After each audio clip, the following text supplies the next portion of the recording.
Hi అండి, అందరికీ నమస్తే. నేను మీ Vaishnavi. Welcome back Vaishu all in one thoughts.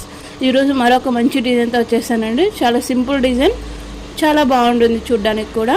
ఇప్పుడు మనం వీడియోలోకి వెళ్ళిపోదాం. ఎలా వేసుకోవాలి ఏంటనేది చూపిస్తాను, చూసేసేయండి. ముందుగా మనకు కత్తెర కావాలి, ఎప్పుడు కావాల్సిన ఐటమ్సే. జరీదారం కన్ఫామ్లీ మనకి ఎప్పుడు కావాలి. అలాగే ఈసారి కొంచెం నేను మెథడ్ అనేది సూదితో ఉంటుందండి, చిన్న నీడిల్ కావాలి ఖచ్చితంగా. అలాగే గ్రీన్ కలర్ థ్రెడ్, ఇది 60 లేయర్స్ లాగా చుట్టుకున్నాను. 60 లేయర్స్ చుట్టుకుంటే మనకి 120 లేయర్స్ ఇటు సైడ్, 120 లేయర్స్ ఇటు సైడ్ వస్తుంది. మొత్తం 240 లేయర్స్ అనేది చుట్టు పెట్టుకున్నాను. గ్రీను అండ్ పింక్ ఈ విధంగా చుట్టు పెట్టుకొని ఈ నీడిల్కి అనేది ఎక్కించి పెట్టుకున్నాను. అలాగే మనకి కేవలం ఈ ఒక్క బీడుతోనే డిజైన్ అనేది రెడీ అయిపోతుంది. ఆ డిజైన్ ఎలా ఏంటి అనేది చూపిస్తాను, చూసేసేయండి. చాలా ఈజీగా ఉంటుంది, మంచి లుక్తో కనిపిస్తుంది అనమాట. ఇప్పుడు మనం డిజైన్ ఎలా వేసుకోవాలంటే అనేది చూసేద్దాం.